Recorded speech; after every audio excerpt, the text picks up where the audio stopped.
Happy Friday, everybody. It is 6/28, 2024, which is my mother's birthday. So we are going to bull moose a full chapter. A little bit of a fraternity callback there. Civil instructions. King Wen asked Taigong, what principles should a sage follow? Taigong answered, there is no need to worry or limit yourself. All creation will flourish and thrive. People should be transformed by policies without realizing, just like the passing of time. If the sage follows this principle, all creation will be influenced. The cycle repeats itself endlessly. A ruler should pursue the art of governing without interfering. If he seeks the way or the Tao, he must keep it in his heart. If he keeps it in his heart, he must implement it. If he implements it, he must not declare it. Heaven and earth do not reveal themselves and so allow creation to thrive. The sage does not parade himself, so he is able to achieve great things. And I've highlighted that because how often do we parade ourselves around? How often do we look around and say, look at me, look how pretty I am? Of course, like the real introvert does it when necessary, but the sage probably doesn't even try to be the loudest person in the room. The sages of ancient times assembled people into families, assembled families into countries, and assembled countries into the world. They appointed the wise as feudal lords and gave them the task of administration. They promoted civilization and complied with local customs. They transformed crime into righteousness. Despite the differences of different countries, people felt settled and respected their rulers. This is called the establishment of a state. Alas, the sage is committed to inaction and tranquility, while a worthy ruler is committed to rectifying body and soul. With skewed mind and body, an ignorant ruler opposes the people. Excessive laws lead to enormous and demanding punishments which create a disturbed people. A disturbed people will try to leave. If the people are not settled and agricultural activities are interrupted, society will be unsteady. This is called the great political loss. People's hearts are like the flow of water. If you block the water, it stops. If you free it, it runs clear.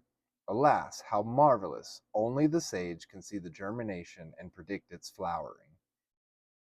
King Wen asked, how do you make the world peaceful? Taigong said, heaven changes according to certain patterns. People have their livelihood. If a ruler and his people can come to terms, the world will be peaceful. Therefore, the best policy is the one which follows the people's heart. The second best policy is the one which moves and transforms them. When people are transformed, they will follow instructions. All creation thrives without heaven's actions. People thrive without charity. This is the sage's virtuous administration. King Wen said, your words resonate with me. I will reflect on them day and night and use them as the principle to rule the world. So we don't have to use any of these principles to try to rule the world, but we know that we can use these principles to rule the sovereign, which is ourselves. Civil attack. King Wen asked Taigong, how do you attack without military methods? Taigong said, there are 12 ways. First, appeal to your enemy's preferences and follow his wishes. He will become increasingly proud and arrogant and do erroneous things. If you guide him in this way, you will be able to eradicate him. Second, acquaint yourself with those who are close to your enemy in order to divide his power. If the ministers have second thoughts, their loyalty will be compromised. A country without loyal ministers faces doom. Third, bribe your enemy's ministers and build a relationship with them. As long as they reside in their own country, their hearts will lean towards your side. Their country will be in danger. Fourth, foster your enemy's indulgence and extravagance. Encourage his lust and desire. Bribe him with rare jewels and gift him beautiful women. Speak humbly, listen attentively, follow his orders obediently, and accommodate his wishes. Therefore, he will forget the conflict with you and develop his evil behaviors without restraint. Okay, so like I boxed this in because I think this is an incredibly useful tactic, especially when you wake up and realize that it might have been used on you either by a corporation or a country, whether an enemy of the state or our state itself, right? The goal of life is to protect the sovereign at all costs and right propagate forth. And so if you're somebody's enemy, whose enemy could you be? And who's using this tactic on you? And how are they using it? So that's why I think we look at like all the stuff out there that, that is so tempting to so many people, um, whether through money or spiritually or however you choose to view life. There is things and evil behaviors that do consume you through certain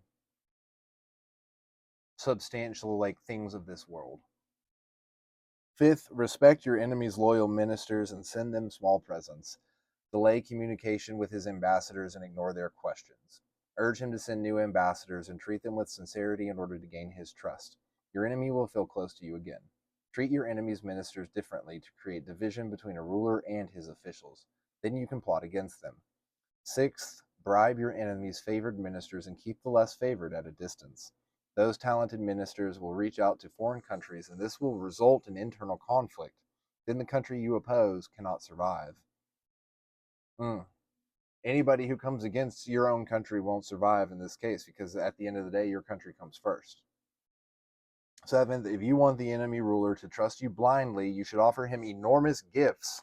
Secretly bribe his favored minister, and it will cause him to neglect agricultural production and result in a shortage of grain and wealth. Okay, let's just take a step back and look at this through a lens of economics for a second. What is being done with our agricultural production across the world? How has it been neglected? It's been monopolized, subsidized, and concentrated into very few hands. This is due largely into exponential gains, right, in technology, industry, and things like that, almost so much so that it has been compartmentalized away as a commodity by the markets, by the textbooks, by everybody who has a PhD or aspires to be, has some form of commoditization in the field of agriculture. And so the sovereign neglecting agricultural production will result in a shortage of grain and wealth. And we know that from Adam Smith, the basic unit of wealth is like he who holds the ability to produce. And being able to produce food is still largely going to be, to use a Keynes reference now, the largest like per unit real dollar, not inflated fiat currency dollar. And so how many people can farm, right? Why do you think there's been such a flight to quality and people joking with us on social media about us having our own chickens and having a chicken coop where we have a means of production of our own food, essentially? Because at the end of the day, it doesn't matter what human systems are placed upon us by these so-called PhDs, big businesses, and people who would essentially, subjugate and fractionalize your labor or whatever, and just put it in through a different lens. And so, what this is saying is that, like, if something is taking away our ability to produce, or inverse thinking, if you want to gain back a certain level of sovereignty and freedom from the trappings, start producing your own food. Because as you can see, the seventh tactic is creating a shortage in grain, which creates a shortage in wealth. So take that as you will. Let's dive back into eighth. Bribe your enemy with treasure and persuade him to attack other countries. Once he benefits, he will trust you. The closer you get to him, the more you can take advantage of him. When a state is exploited by an opposing country, it will end in disaster.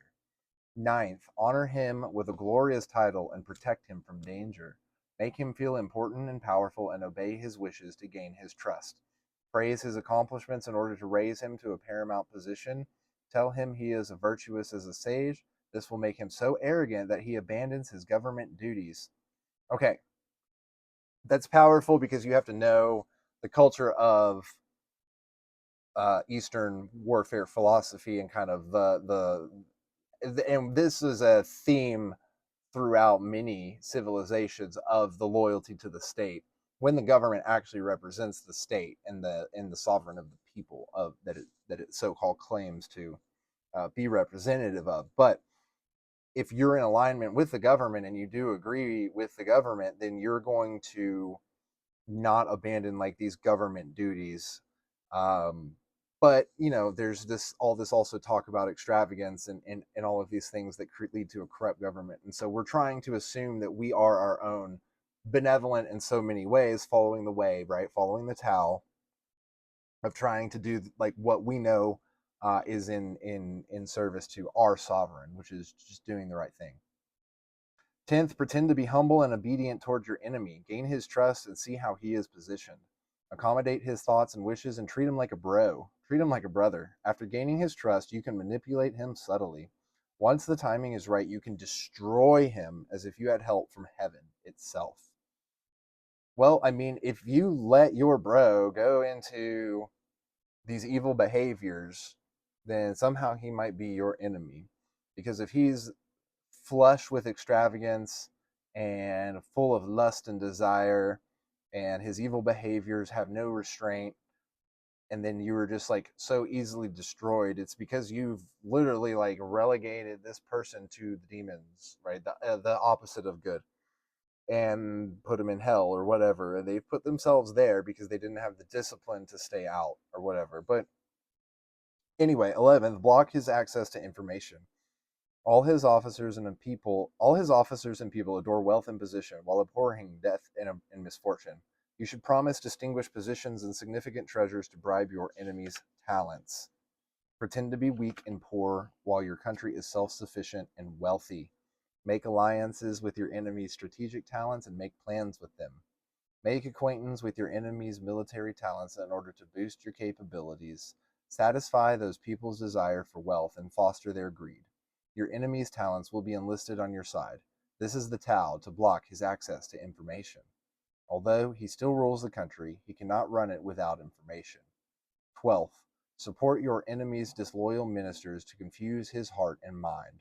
Offer him beautiful women and erotic music to weaken his willpower. Give him good dogs and horses to exhaust him. Report to him only good situations to blind him, and wait for your opportunity to usurp his country. After applying these 12 tactics, you can take military actions. When the omens from heaven and earth are right and all the auspicious signs are evident, you can attack him. And what does attack look like? What does attack look like? And are you ready for this attack?